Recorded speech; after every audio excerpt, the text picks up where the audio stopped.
Hello, my friends. What follows is the plain truth of what happened in Venezuela on January 2-3 of this year, and those were not ordinary days.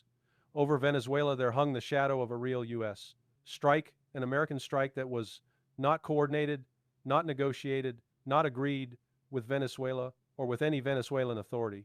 What was moving toward Venezuela was an overwhelming blow of force on a scale not previously seen, a blow designed to flatten, to impose fear, and to leave behind thousands of dead. I underline this because people will try to soften it with misunderstandings and back channels and quiet arrangements. There was no agreement. There was no negotiation with the Americans. The United States was preparing to carry out open aggression in multiple waves, and we escaped something immense. Venezuela escaped something immense. What people saw, what leaked into view, what was felt on the edge of the storm was only the first wave. But some knew before it happened. Some knew the attack was coming before it came.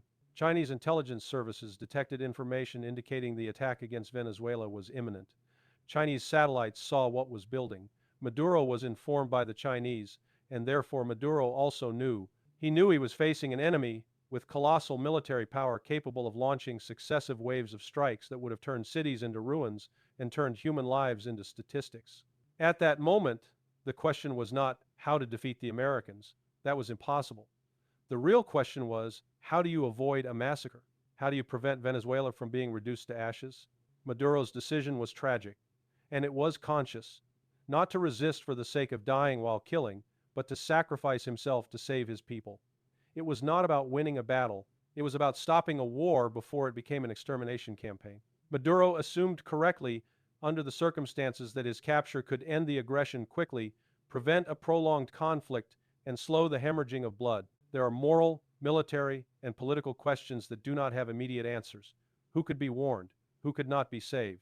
What dilemmas were weighed in those hours? Those are questions that only time can analyze fairly. But if you want my judgment, what was done as much as possible, and in the only way possible, given the circumstances. And regardless of those questions and doubts, regardless of what remains in shadow, the essence of Maduro's act remains intact. He chose to place himself in front of his people so that his people would not have to stand in front of him. Maduro and Cilia risked everything. The Americans could have killed them instead of kidnapping them. The Americans could have killed Maduro and Cilia in the fury of the assault, not necessarily because the plan was assassination on paper, but because gunfire and chaos can easily end lives. The Americans could have killed them during the helicopter transfer. Maduro and Cilia can still die in the American kidnapping inside American prisons. They can die at any moment, or be casually induced into a cancer. It is entirely possible they never step foot on their land again and remain indefinitely in American custody. Maduro chose sacrifice to prevent Venezuela from burning to ashes, while others, in contrast, are willing to accept Venezuela in ashes if it means they get to govern the ruins. And I ask you, do not get lost in side questions and secondary puzzles, and forget the central question. Who attacked? Who caused this? The culprit is the United States and its damn strongman politics, Trump and the machine behind him. That is the history of what occurred. Yes, I could comment on whether the United States knew that Venezuela knew. I could comment on why the United States struck medical centers and dialysis facilities, why it chose targets that maximize terror and societal breakdown rather than purely military objectives. I could comment on who in the Venezuelan military command knew and who did not. I could comment on the coordinated role of Maduro, Delcy, Padrino, and Domingo Hernandez, how those four acted in concert, and how very few others did. I could comment on when and how Diosdado Cabello and other officials found out, because not everyone knew. In fact, among the important figures, only Maduro, Delcy, Padrino, and Domingo Hernandez knew. Almost no one else. I could comment on small betrayals that occurred, minor treacheries, yet those are not relevant to the central spine of the story. I could comment on whether Maduro could have surrendered earlier and avoided the attack entirely, and I will comment on that point because it matters for people trying to twist this into Maduro's fault. Even if Maduro had surrendered weeks ago, months ago, the Americans would not have stopped. They did not stop with Gaddafi when he signaled he would step aside. They did not stop with Allende. They did not stop with Noriega. The Americans do not stop when their target offers concessions, because concessions are not the objective. Blood is the objective. The demonstration of power is the objective. They wanted to send a message to everyone watching: this is what happens when you resist, and this is what happens when you do not kneel. So the idea that a surrender would have spared Venezuela is naive. They wanted a spectacle. They wanted to prove they can do it.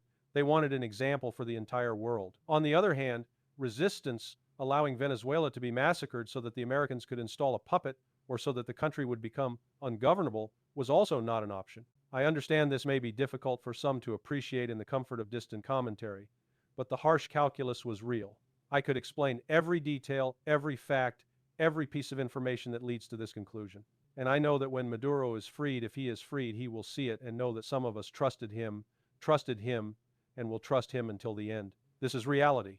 There are many questions. There are dead, many dead. But the guilty party, the absolute soul-damned guilty party, is Trump in the United States. There was no other option. No other option. Maduro placed himself in front of his people so his people would not have to place themselves in front of him. Great until the end. That is what happened. Now Diosdado knows it. Now most of the government knows it. Now the Cubans know it as well, and they accept it. There was no alternative. There was no alternative. I could answer many questions, many details, many issues you are surely thinking about, but I want the truth to remain here, and I want it recorded as it happened, without dissolving into endless side debates. We can debate the why, the how, the when, the where, the hour, and the day in another session, but what must remain fixed is the core. There was no other option, and Delcy knew it, Padrino knew it, Domingo Hernandez knew it, Maduro knew it, and it was the correct decision, a hard decision, but the correct one. Because the Americans were preparing more waves to flatten Caracas and to inflict damage that would have meant thousands dead, and God knows what state the country would have been left in. Those men and women who fell in combat are heroes and heroines of the homeland of Simón Bolívar. And the brothers of Cuba, sons of Martí, sons of Fidel, are also heroes and heroines of this homeland because as one people they fought in defense against an illegal, illegitimate aggression. We are united in love. Our concept of homeland is that homeland is humanity. We are not warmongers. We are men and women of state dignity, moral superiority, spiritual richness. That is what Venezuelans are. And our recognition goes to our fallen. And when I see the faces of the children who lost their parents, I see the face of Jorge and myself when we were children and also lost our father, vilely assassinated. Now, I see some people already commenting in twisted ways. This is why I did not want to address this. This is why I did not want to go into this topic. And I have done it with maximum sensitivity because some people will always try to convert tragedy into cheap accusations. The dead, 32 Cuban dead, hundreds of Venezuelan dead, what then? Were they abandoned? Were they left to die? No. If Maduro had not done what he did, we would be talking about thousands. The Cubans would have died tragically anyway. The Venezuelans would have died tragically anyway, and in far greater numbers. Do not let the information I am giving you lead you into stupid questions. The enemy is who it is. The cause is who it is. Direct your anger where it belongs. At the Americans, at Trump, at the machinery that decided Venezuelan lives were expendable for the sake of power theater. Those wounds will remain with us forever. As our liberator said, freedom is the only objective worthy of the sacrifice of men's lives. Our men and women who fell in combat are heroes and heroines of the homeland of Simón Bolívar. And the Cuban brothers, sons of Martí and Fidel, are heroes and heroines too, because as one people they fought to defend against an illegal, illegitimate aggression. Honor and glory to all who fell. Honor and glory.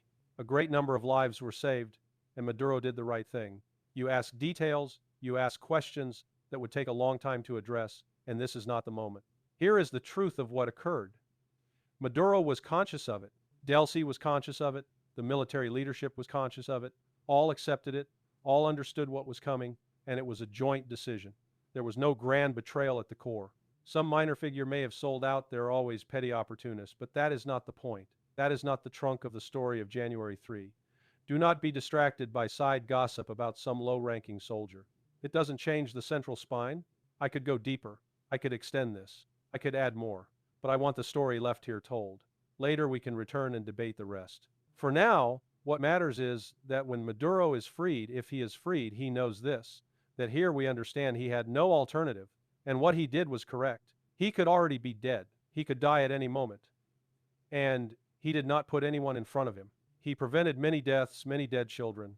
And if you want to understand how this connects to the wider strategic picture, the one in which Russia is constantly demonized while the West normalizes abductions, regime change, sanctions, piracy, and open threats, then the Venezuela case is a mirror held up to the West's face.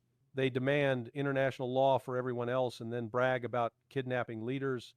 They cry sovereignty one day and violate it the next. They wrap aggression in humanitarian slogans, and they expect the world to forget who launched the blow, who planned the waves, who chose the targets, who turned civilians into leverage. Do not forget the first question: who attacked? It was the United States. And once you accept that first question, who attacked you, immediately see why so many people in the West try to drag the conversation away from it. Because if you keep your eyes on the attacker, then all the decorative arguments collapse. The endless chatter about democracy, freedom, human rights, rules, international order, and values is exposed as what it usually is: a language designed to anesthetize the public while the machinery of coercion does what it has always done. That is why they will try to drown you in side questions. Was there an internal betrayal? Who leaked what? Which officer hesitated? Which minor official failed? Did Maduro do this or that earlier? Those questions may be interesting to some, and they may matter for internal Venezuelan history, but they are not the trunk of the story. They are branches. And branches are exactly where propagandists want you to look up in the canopy so you stop staring at the axe in the attacker's hands. Because once you look at the axe, you have to admit the modern reality. The United States has normalized coercive capture operations, normalized economic siege through sanctions, normalized regime change agitation as support for protesters, normalized the targeting of vital infrastructure, and normalized the use of fear, real fear, as a tool of geopolitical management. Venezuela, like Iraq, Libya, Syria, and so many others, becomes another stage where Washington tries to prove that it can strike, that it can punish, that it can humiliate, and that no sovereign boundary is truly sacred when American power wants to cross it. And from that angle, the moral calculus Maduro faced becomes clearer not because it's pleasant, but because it's brutally logical in the world we actually inhabit. If you face an adversary that has both the capability and the political culture to launch successive waves of strikes, waves that can turn cities into rubble and people into numbers, then your choices are not romantic. They are not cinematic. They are tragedies with different shapes. One tragedy is immediate mass death and state collapse. Another tragedy is the sacrifice of leadership to spare the population from the worst of the storm. People can argue forever about what is honorable, but honor does not resurrect children buried under concrete. Honor does not repair dialysis centers. Honor does not reconstruct a shattered capital. Leadership is sometimes choosing the least catastrophic path under impossible constraints. And yes, it matters deeply that the intelligence warning came from China, because it reveals another reality the West cannot tolerate being discussed: the emerging counter-network of states that can see, monitor, and sometimes blunt American moves. Chinese satellites seeing a buildup, Chinese intelligence detecting the approach of the strike. This is not a footnote. It is a sign that the era of unilateral U.S. impunity is being noticed, recorded, and sometimes challenged. That does not mean the challenge is always successful. It means the world is no longer blind. And when the world is not blind, Washington loses some of its favorite tools: surprise, plausible deniability, and narrative monopoly. This is why the United States must constantly control the story. It must constantly flood the media with alternative explanations. It must constantly label anyone who points at the attacker as a propagandist. It must constantly insist that aggression is defense and sabotage is liberation. Because if ordinary people in Europe, in Latin America, in Africa, in Asia begin to look at the sequence protests, Washington declares moral concern, covert operations and sanctions escalate, strikes are prepared, leadership is targeted or captured, a puppet is installed, or a country collapses, then the spell breaks. And when the spell breaks, collaboration becomes harder, the alliance class becomes more nervous, and the costs of empire rise. Look carefully at the pattern the West is building right now across multiple theaters, because Venezuela is not isolated. Iran is being framed as a candidate for help because of protests. Exactly the same moral packaging. Gaza is treated as a switch that flips when Washington approves.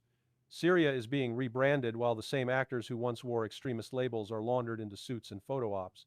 Greenland becomes a story not because Europe can resist, but because Europe fears the embarrassment of admitting it cannot. Ukraine becomes the permanent pretext used to justify sanctions, piracy, and the weaponization of energy flows. Everything is connected. Venezuela is simply the case where the mask slipped in a way that is harder to hide because the capture storyline is too blatant. And that brings us to the most important second-order consequence: the normalization of kidnapping and capture as policy language. When Western officials casually discuss kidnapping world leaders, when it becomes a joke question an entertainment segment, a political flex. What they are really doing is telling the world, we no longer recognize your sovereignty as real if you stand in our way. That is not a rules-based order. That is an empire openly admitting what it is. And once an empire admits that, it forces other states to behave differently. It forces them to harden defenses, to diversify security partners, to move assets, to change travel patterns, to increase internal counterintelligence, to treat diplomacy as a surface layer and power as the real knowable variable. It forces them to assume that signatures and guarantees can evaporate overnight because the empire's will is not anchored in law but in convenience and domestic politics. This is also why the European role in these dramas is so pathetic. Europe talks about values and legality and then follows Washington into illegality with obedient discipline. Europe threatens sanctions like a child threatening to hold its breath. Europe poses for photos with rebranded militants and calls it renewal. Europe cheers freedom abroad while tightening censorship at home. Europe is not leading, it is reacting. And its reaction is shaped by fear. Fear of Washington, fear of humiliation, fear of acknowledging dependence. That dependence is the real European crisis, not just gas prices or elections. Europe has lost the habit of sovereign decision-making. Now, I want to return briefly, but clearly, to the human dimension that gets erased by geopolitical gamesmanship. Because some people will always try to turn this into numbers, into cold accounting. They will say 32 Cubans, hundreds of Venezuelans, so what was achieved? They will ask the question in bad faith as if the existence of deaths proves betrayal or futility. That is the ugliest kind of opportunism. In reality, those dead are not bargaining chips in a comment thread. They are men and women who stood in the path of a violent external aggression, illegal, illegitimate, and deliberately destructive. They are heroes because they fought to defend their country from an attack that should never have been launched in the first place. And yes, the Cuban element matters because it exposes another part of the Western narrative fraud. Cuba is endlessly portrayed as villainous in Western media, yet here Cuban soldiers are described as fighting and dying alongside Venezuelans, as one people defending against aggression. That solidarity is what frightens Washington. Not because Washington fears Cuba's power in the conventional sense, but because solidarity undermines the empire's favorite tactic: isolate, demonize, decapitate, then rewrite the story. When states stand together, the rewrite becomes harder. What should be remembered is not the petty gossip about minor betrayals, not the obsessive fixation on who knew which detail at which minute, but the central moral and political fact. A country faced an overwhelming attack. A leadership circle understood it, and a decision was made under extreme constraint to prevent a larger massacre. The decision was hard, the decision was ugly, but it was taken in the context of an enemy that has repeatedly proven it will not stop simply because the target cooperates. The history is full of examples. The empire wants demonstration blood, and it wants the lesson written in ruins. And this is why, when people ask whether earlier surrender would have prevented the attack, the honest answer is no. The empire's appetite does not end with compliance. It ends with submission and spectacle. It ends with the image of power. It ends with the message to the world, we can do this to you and no one will stop us. That message is the real payload. So the correct framing is not, why didn't Venezuela do X to please Washington? The correct framing is, why does Washington believe it has the right to strike, kidnap, and terrorize sovereign states? That is the question the West cannot answer honestly, because the honest answer would be because it can. And that is not morality, that is force. From here, the story inevitably moves to what comes next. And I am not going to indulge in fantasy that everything is now safe, simply because one wave was blunted or redirected. The danger remains. The appetite remains. The precedent remains. If Washington has discovered it can normalize leader capture as a tool, it will try to reuse it. If Washington believes it can frame protests as a casus belli, it will try to reuse it. If Washington believes it can strike soft targets, medical infrastructure, essential services to break morale, it will try to reuse it. The machine repeats what it gets away with. That is why the only sustainable response for any targeted state, Venezuela, Iran, anyone, is to strip away illusions. Do not treat the empire's rhetoric as real. Treat it as packaging. Do not assume agreements protect you if the political winds change in Washington. Do not assume international law will save you when those who claim to uphold it are also those most willing to violate it. Build redundancy, build alliances, build deterrence where possible, build internal resilience, because In a world where the empire is openly experimenting with capture operations and infrastructure terror, resilience is not a slogan. It is survival. And if you want one final thought to anchor this in the broader global shift, every act of American coercion accelerates the construction of alternatives. Every seizure and sanction drives new financial channels. Every regime change campaign drives new security partnerships. Every act of narrative hypocrisy reduces Western credibility and makes it easier for others to say openly what has long been whispered, that the rules-based order is rules for others and exemptions for Washington. So no, Venezuela did not face an ordinary crisis on January 2-3. It faced a snapshot of the world as it is becoming, a world where empire feels less restrained, where Europe is too dependent to resist, where media narratives are weapons, where leadership capture is discussed like a sport, and where the real dividing line is not between democracies and autocracies, but between states that accept submission and states that refuse it. And that is why, whatever you think of Maduro, whatever your politics, whatever your personal feelings, you should understand the essence of the decision described here. He stepped in front of his people so his people would not be forced to step in front of him. He accepted personal risk, possibly death, possibly lifelong captivity to prevent a larger national catastrophe. That is not theatrics. That is statecraft under siege. Everything else is noise. And the one thing that must not be forgotten, because forgetting it is how the empire wins twice, is the first question, the only question that matters before all others. Who attacked? The United States did.